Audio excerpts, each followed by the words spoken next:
all cows eat grass. All right. Pretty much. Well, maybe grains. I don't know what they do now. And their natural diet. Their natural diet. Yeah. All right, next question. How do you deal with eating raw when you're out in social situations or eating with your family? Don't follow it. And the question is, how do you deal with eating raw when you're out with your family in social settings? You always have to be prepared. You know, have something in your bag. You kind of, if you know you're going somewhere, if you're going to a restaurant, there's always salads, of course, but you have to know in your mind where you're going, what's going to be there. If you know there's going to be only meat or something, then you prepare yourself ahead of time. Don't just say, oh, I'll be able to make it through, because you know you've got all these smells. They have neural links to memories. And you're like, oh, let me just taste it, and then you may end up in a place where you don't want to be. So prepare yourself. The longer you're on a nutrient-dense diet, the less food you require. So when you go out with people, I know that I eat maybe 1.5 meals a day now, and I don't have the urges that I used to have. So if people are eating a lot of savory foods, I'm not lost in that. I don't have to eat a lot of food with them. I can order a small salad or maybe something to drink, but the longer you do it, the more your body is sustained by the intense nutrition you take in, and then that isn't an issue any longer. The issue comes up if you open your mouth to them about any of this. So from my experience of doing this many, many years, this is what you do. Yeah, exactly what he was saying. You don't want to try to judge people when they're eating. It's like the worst, because then you're looking at they're looking at you like you're attacking them. So just focus on yourself, and if they want to learn what you're doing, they'll ask you, and unless they're being a jerk about it, then you just look the other way. Don't give them the time of day if they're doing that to you. But if they're asking, whoa, what kind of salad dressing is that? I usually bring my salad dressings to like Olive Garden. I'll eat like 3 of those giant bowls. And they're like, whoa, what are you doing? What is that salad dressing? And so I tell them, and if they want to try it out, they can. So. What is the salad dressing? Yeah, what is it? You guys want us to tell you a quick salad dressing? It's sesame seeds, lemon, water. That's basically it. That's a real quick one. Or you can put a little bit of dill or basil, and they give that like ranch taste to it. Put a little bit of salt if you want, if you're into it.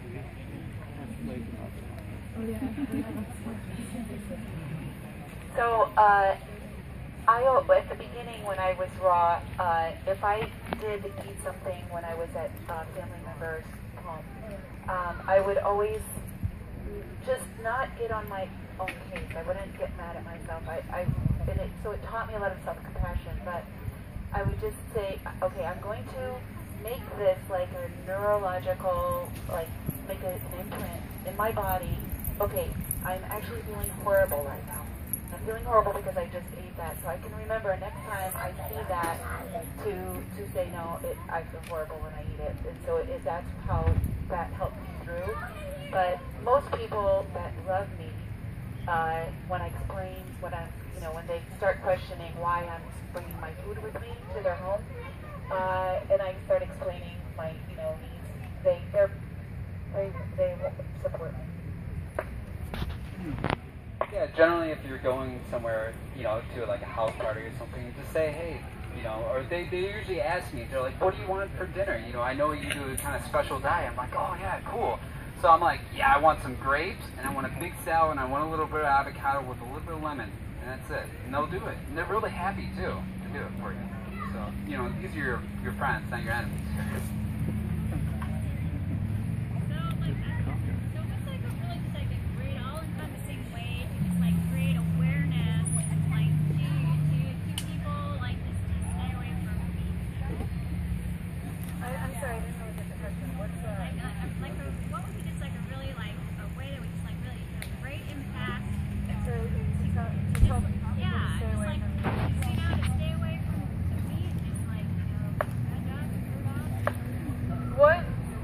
Maybe just one or two of you can answer this one, and then I want to go to a final question.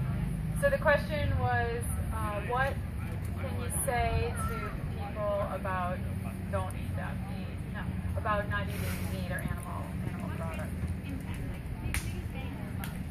What impactful words do you say to speak out to people about not eating animal products? Is it this way? Yeah. Well, I just want to say something about speaking out at all, which I don't tend to do, but I've got to say that the reason I'm here today and the reason I did all this is because I had a girlfriend confront me about the cheeseburger I was eating back in like 1980 or something. It's like, you ever think about what that actually is? And for me, it was really rude for her to do that, actually. I was really pissed, but I actually did think about it later. And it's like, wow, I'm putting the milk of this cow on its own flesh after it's been killed. Like, holy jeez, I don't think I want to do that anymore. And so that was the beginning of this journey for me. So, I don't know, I think it's worth saying something, but also, I think just being an example and feeling great and looking great and having all this energy and having people ask you is probably the best thing. If you are just a shining example of health and vitality, and then if someone asks you, that's when you get the chance to say something and keep it short and simple. But the rest of the time, I don't know what to say. So that's it. So I do this a lot because I just don't hold back and I tell all my patients to stop eating meat, which, by the way, some people don't really like it very much. But I always do it by saying, just read the China study. Don't take my word for it. Read the China study.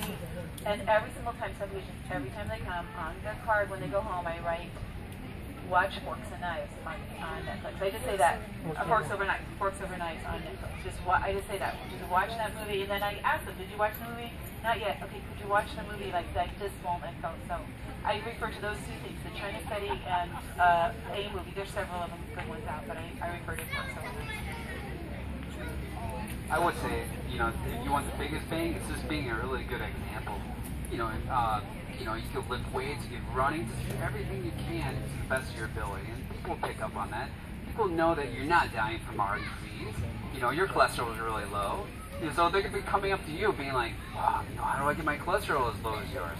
Things like that. So really simple stuff. You can point out to like all these vegan athletes are winning bodybuilding shows and ultra running marathons where they're running like 100 miles at a time. It's incredible what that people are doing. Oh. Tell them to go bite a cow. See how far they get. The cow will probably bite them back.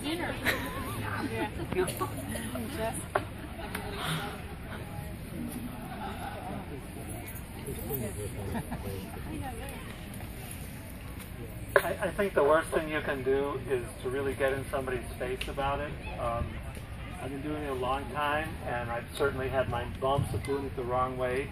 Now, the best way to do is lead by example. I have a lot of customers every day. I have a retail business for 35 years, and I have a lot of customers. And the bottom line is they live in delicatessens, and I've seen people get sicker and sicker and die and die. And I was volunteering at the Cancer Wellness Center for 3 years, working with cancer patients. It's a real uphill battle to convince people that their nutrition is part of the cause, or a good part of the cause of their ill health. So you're best to just do it calmly, and if you can slowly, which I try to do, slowly encourage people to eat more vegetables. Like meat is a condiment, vegetables are the main course. It seems to work better, and it's more efficient in changing their mind.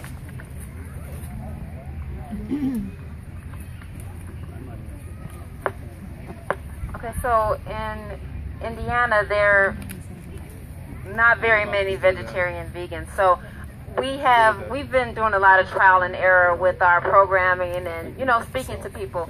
And we try to encourage people, like you said, just put more vegetables in there. Put more, to just try to introduce it more, because a lot of people don't even eat vegetables. They don't know more than 5. It's like, eat some more vegetables, have more vegetables than flesh food. Start there so you can see a difference, and so you can see some of the illnesses or the ailments that people have, because everybody has something happening if they're not eating a vegetarian, vegan, clean diet. I got one more thing to say. You know, try to emphasize what you do, what's healthy instead of what's bad. You know, when you keep on telling people, oh, don't eat meat, that's the only thing they think about is meat. But if you say, hey, eat, 8 bananas at a time, they're like, oh, 8 bananas. They get it stuck in their head. So usually the first thing they will hear is what they think about. So. We also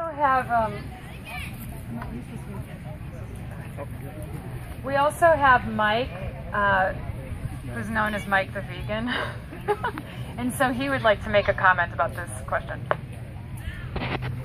Hi, I'm Mike Dershant, Mike the Vegan.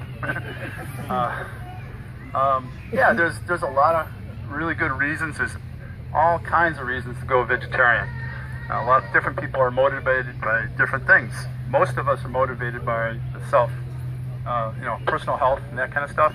But there's a lot of altruistic reasons to do it, such as doing things for the environment, living lighter on the earth, as well as the, both human and non-human animals on it.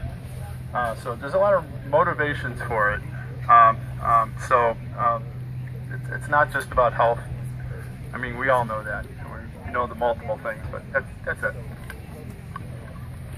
Okay, we're going to just have 30 seconds for each speaker to close, and just if you want to share whatever message you would like to motivate and inspire everyone here to keep going on this path, the best, and have the best health and have the best life and be the happiest that they can be, etc., etc. So whatever inspiring message you would like to leave, 30 seconds. And then we've got a lot of other fun stuff going on. So here we go. Maya? Okay, if you learn to listen to your body and you follow what it's telling you to do, you'll never go wrong. I think to realize that you are the healer's within you, so you're in charge, you're driving the bus.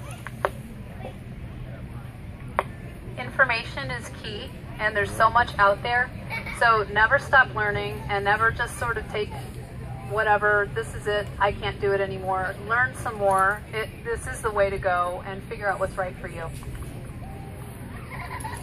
I would say, like she was saying, learn as much as you can. Test this diet. Put it to the test. Get some blood work done. Do some fitness tests. Yeah, you guys are awesome just being here. So you guys are on the right track. And we're actually getting bigger every year for veganism. So you guys are doing awesome. I think one of the key things is don't eat food that doesn't taste good to you. Find recipes that taste good, that you like. Just keep searching. If you're not able to find them, just keep looking. There's so many out there on the web. Find food that you really like, so you're not like kind of compromising your food happiness, we'll call it.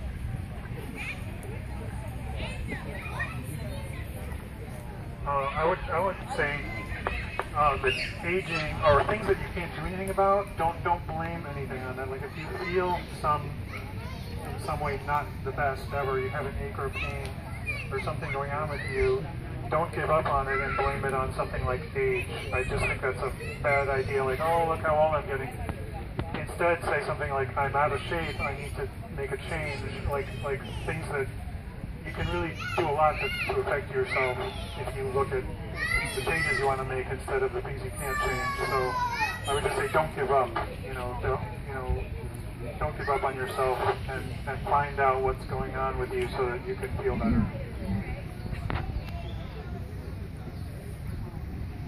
I'd say find a buddy to go out to eat with or share meals. Everybody needs support.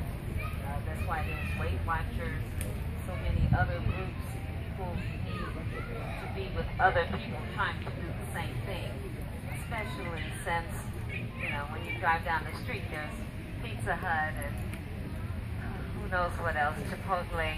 So, have someone that you can call sometime or spend time with, someone else, support and support you.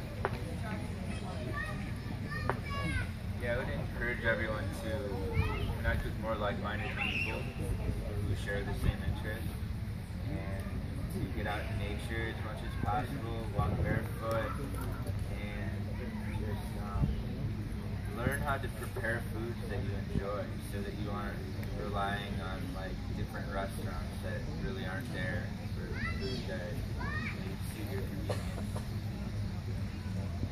And just keep educating yourself and expanding your intellect. I'm going to answer this one too. Shop at your local farmers market and learn the farmers, talk to them, find out who's really growing the food and their growing methods, and you will eat some of the most fantastic food out there. So please support your local farmers, and sometimes I get really mad because people don't come to the farmers market, and I see them in Whole Foods on Saturday, because I was working in the farmers market here in Evanston, Henry's farm, for 8 years, and I've gone to Whole Foods maybe to get like some ginger, some organic ginger or something that I need, and there's like tons of people in there, and I'm like, why do you need to go to the farmers market? I mean, you know, you're saying, oh, the farmers market's expensive. I'm like, but you're in Whole Foods buying this, you know. It's picked the day before usually, and, you know, grown with a lot of love. So please try to make the farmers market, try to organize your life around the farmers market, and then, you know, you'll really be eating some amazing food and make you really happy. And the other thing is, my advice to all of you is follow your heart, listen to your heart.